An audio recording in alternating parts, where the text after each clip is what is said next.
सहाबी के नमाज के हालात।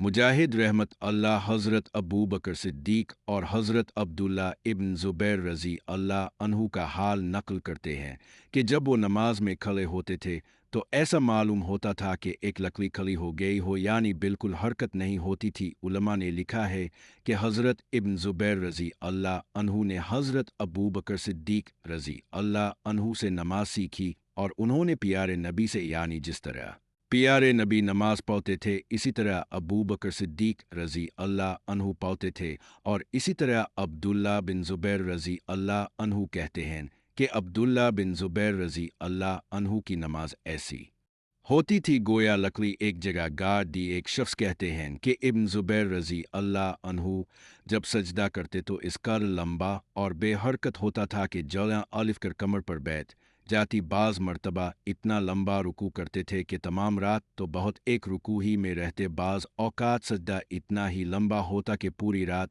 गुजर जाती।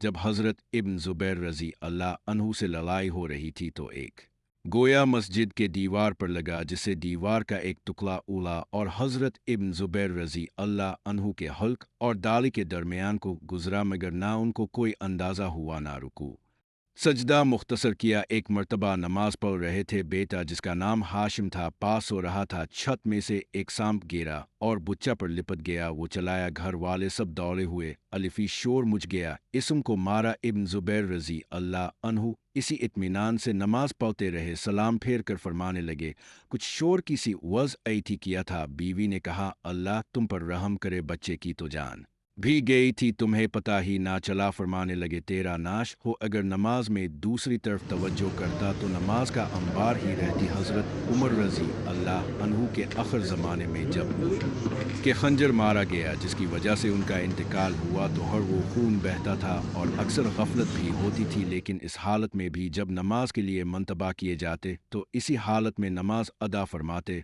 और इरशाद फरमाते कि इस्लाम में इसका कोई हिस्सा नहीं जो नमाज छोड़ दे। हज़रत नमुन रज़ी अल्लाह अन्हु तमाम रात जागते और एक रकत में पूरा कलाम पाक ख़त्म कर लेते। हज़रत अली रज़ी अल्लाह अन्हु की आदत शरीफ है ये थी कि जब नमाज का वक्त अलिफ जाता तो बदन में कप कपी अलिफ जाती और चेहरा जर्द हो जाता। किसी ने पूछा कि क्या बात है? फरमाया कि इस अमानत का वक्त है जिस को अल्लाह ने आसमानों और ज़मीनों और पहाड़ों पर उतारा, तो वो इसके तहम्मुल से जुज़ हो गए और मैंने इसका तहम्मुल किया है। खलफ बिन अय्यूब रहमत अल्लाह से किसी ने पूछा कि तुम्हें नमाज में थकादा नहीं करती? फरमाया कि फासिक लोग हुकूमत के कूले खाते हैं और हरकत नहीं करते और इस पर फ़ख्र करते हैं और अपने सब्र व तहम्मुल पर अकड़ते हैं कि इतने कूले मारे में हिला तक नहीं मैं अपने रब के सामने खड़ा हूँ और एक मक्खी की वजह से हरकत कर जाए। मुस्लिम बन यहाँ से रहमत अल्लाह जब नमाज के लिए खड़े होते तो अपने घर वालों से कहते कि तुम बातें करते रहो,